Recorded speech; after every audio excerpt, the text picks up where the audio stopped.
Hello fellow critics, welcome back to The Alley, the show that is still trying to master that Plinko game.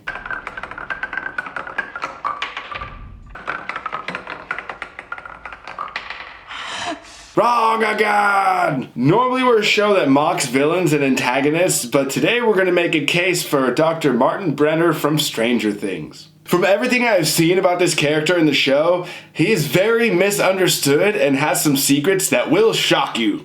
I am asserting that Brenner is number 0 and is actually doing everything in his power to protect and raise others with similar gifts as him, as if he were the Dr. Xavier of the MK Ultra days. But he kidnaps children and takes them to a world completely detached from anything they know, and he never lets them leave, you say. To that I say, pfft, so does Peter Pan. And Tinkerbell never gave the Lost Boys telekinesis, just momentary conditional flight. After 4 seasons of hearing that Brenner is the boogeyman, you probably have a personal hatred or at least dislike for this person. But things, as we know, are seldom so simple. So let's quickly look at the evidence here and see what Brenner's power or powers are.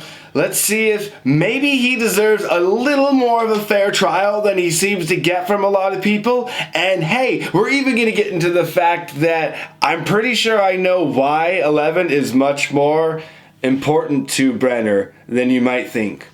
Before we get started though, I want to specifically say that we're talking about Brenner from the show because Brenner from the books is quite a different character, actually. First, we can address what a lot of you will probably see as my most outlandish claim, that Brenner is number 0. I first became suspicious when we saw him seemingly get mauled off by a demogorgon in season 1. That thing is basically a fleshy bear trap from the neck up, with rows and rows of teeth. He's gotta be dead, right? I mean, we saw what those things did to Bob Newby. And he was a superhero. Well, we find out that he's miraculously survived the attack in season 1. Suspicious, right? And we find out it's not just a lie scare tactic when he actually shows back up in season 4 with very little more than a face scar. By all rights, he should have been a dead man. Food for the 7-foot walking Venus flytrap. Even if we say that the guys with the guns had his back, it leapt mouth first upon him. We see how fast and deadly they are fighting the Russian inmates in season 4. So unless we're missing something, Brenner should be toast. A normal guy would be toast. Moving right along to my next exhibit, we're gonna check this clip out.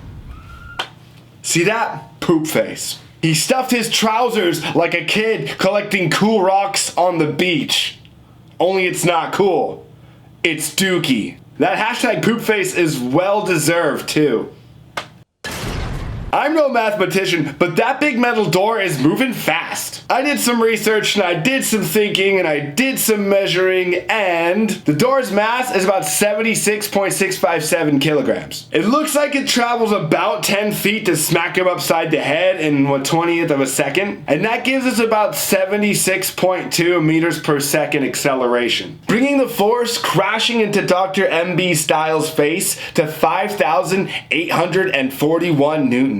For a fun frame of reference, it takes 4,000 newtons to crack your femur. So for him to not only get up, but to do so quickly, it's kind of hard to believe for an aging man. A regular aging man. If I didn't know any better, I would say something is keeping the scientists ticking. Something is helping him bounce back.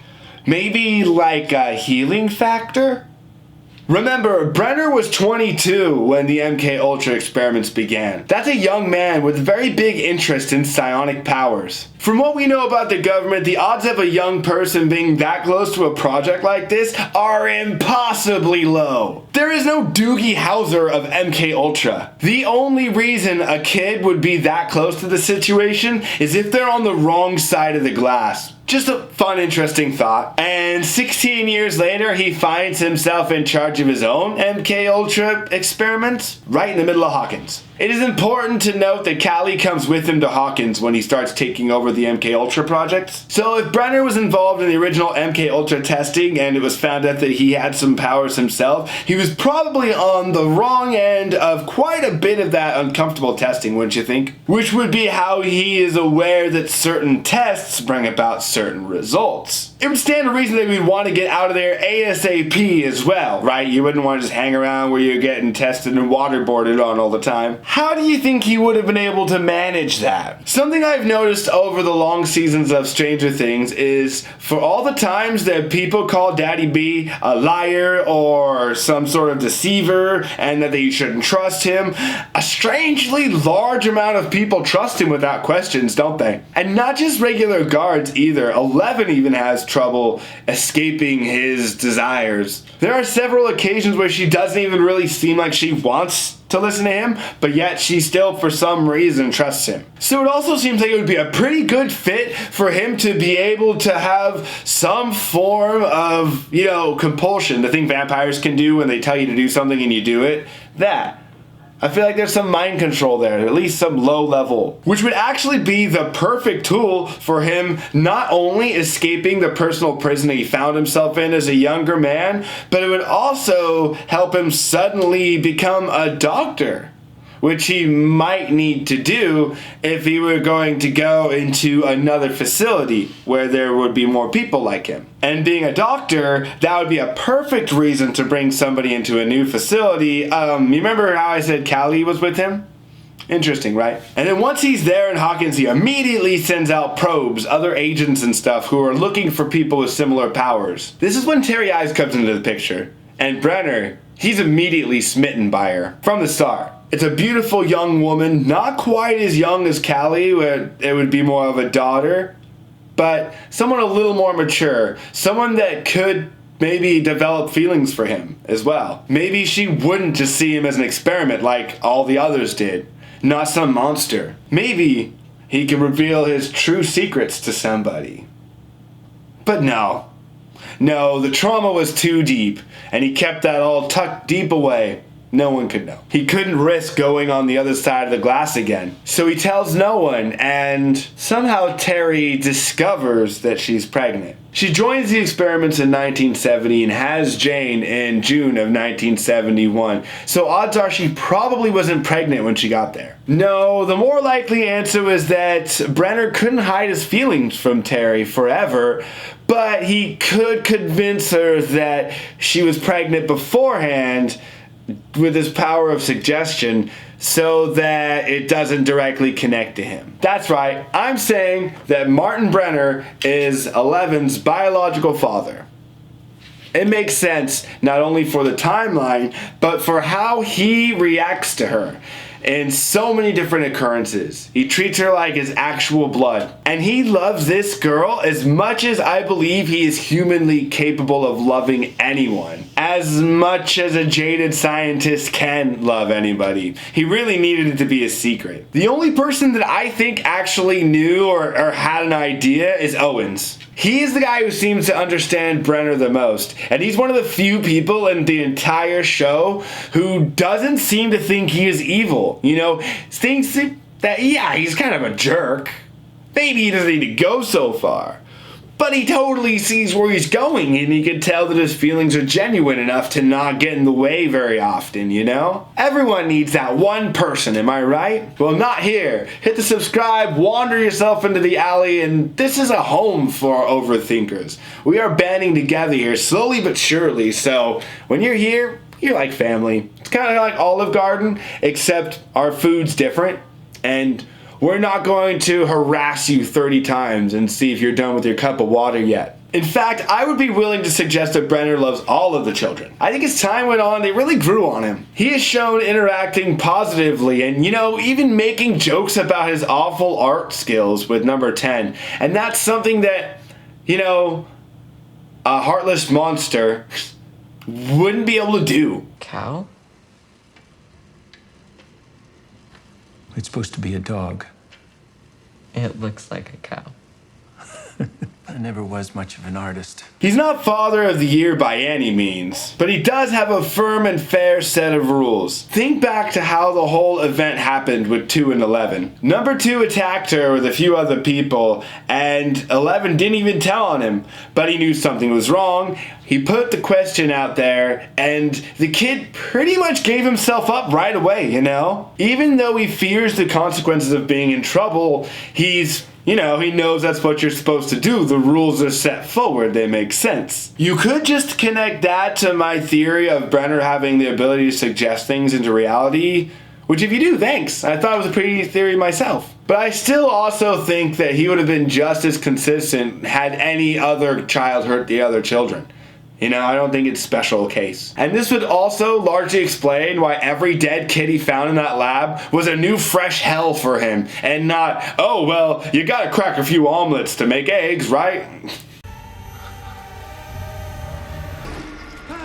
And that is usually a huge difference between a father and a heartless scientist. I am convinced that Dr. Martin Brenner from Stranger Things is pretty much the Magneto of the MK Ultra universe. Yeah, I gave it a little more thought. Less like Xavier, more kind of like Magneto, wouldn't you say? He's a superhuman who knows the world is not kind to people like him, so he takes a group of young people who are very similar off somewhere where they could be as safe as he can make them, so that they can learn how to use their powers and not be ostracized by the rest of the world. You can't make it 100% safe though, because by pushing the people and their minds as far as he's pushing them, he's unlocking their abilities. But the kids aren't dirty, their clothes are clean, the walls are nice, the beds are made. These kids could be in a lot worse situations and not be trained for psychic powers, you know? They're taken care of pretty decently. I've seen worse foster homes. So you can tell that hurting the children is not the main objective here. The majority of the actual aggression is coming from the guards themselves, not Brenner either. He just kind of sadly stares and watches as they drag off the kids. It's almost like, yeah, the warden hires the guards, but how much of what the guards do is in his actual hands, you know? Because we know that military men and scientists are just the bestest of friends. Most of the negative talk about Brenner come from people outside of his operation, like Sullivan in number 4. He was aiming to kill him. Like Henry, number 1, was the one who was sowing the initial doubt in Eleven's head. I think Brenner kept Henry there for 2 main reasons. The first was actual concern and care for the kid. He grew to love him. He was really, you know, concerned with what the kid was going to do with his power unchecked because he knew what he had done initially. But also, B-Dog is acutely aware that Henry was one step away from becoming a supervillain, and he kind of owed it to the world, he felt, to keep an eye on this guy and make sure that, you know, he can't do a lot, but at least if he's able to watch him and help keep him in check, he's not going to disappear and become a nuclear bomb somewhere. I think the reason that Brenner punishes number 1 after he talks to number 11 is not because it was helping her, but because she immediately displayed aggression that was out of character for her, and that was worrisome, considering aggression is pretty much what led Henry to kill his entire family. His final moments are very telling as well, wouldn't you say? Guys with guns be getting people, and what does he decide the most important thing to do is? Save himself, right? Because that's what selfish people do. And because, of course, he's a bad guy, right? So clearly he saved himself. We can also see that he is very clearly struggling to carry her out of where he is. He also knew that Jane could kill him at any real point. And almost does, actually. But still, he stays committed to his goal of helping her. Also, if it was just to control her, she could still just kill him at any time like she almost does. Once she recovered, she could kill him. If he wasn't totally convinced he was doing the right thing, she would just gain the upper hand eventually anyway. But he still tried. He died for it. He died just to try one last time to get his daughter to understand what a cruel and unforgiving world that he was bringing her into. There is one more thing we have to discuss. Something we can't forget. Forgetting in the form of retrograde amnesia is the most common effect of ECT. Electroconvulsive therapy was actually really prevalent all the way up during the 70s and 80s, actually. I personally know people who have gone through it. It's sort of an unforgivable act. But I guess it's time for us to keep playing devil's advocate, because that is the whole point of this episode. She brought a gun into a military operation. Stay back. There are actual guards. There is security. She shot a government official. She broke into a restricted facility and they arrested her as an active shooter with a murder weapon in hand in front of 2 children in the 70s. People would still disappear today if they did that. Something had to be done. But remember, Brenner loved this woman. It's the mother of his child.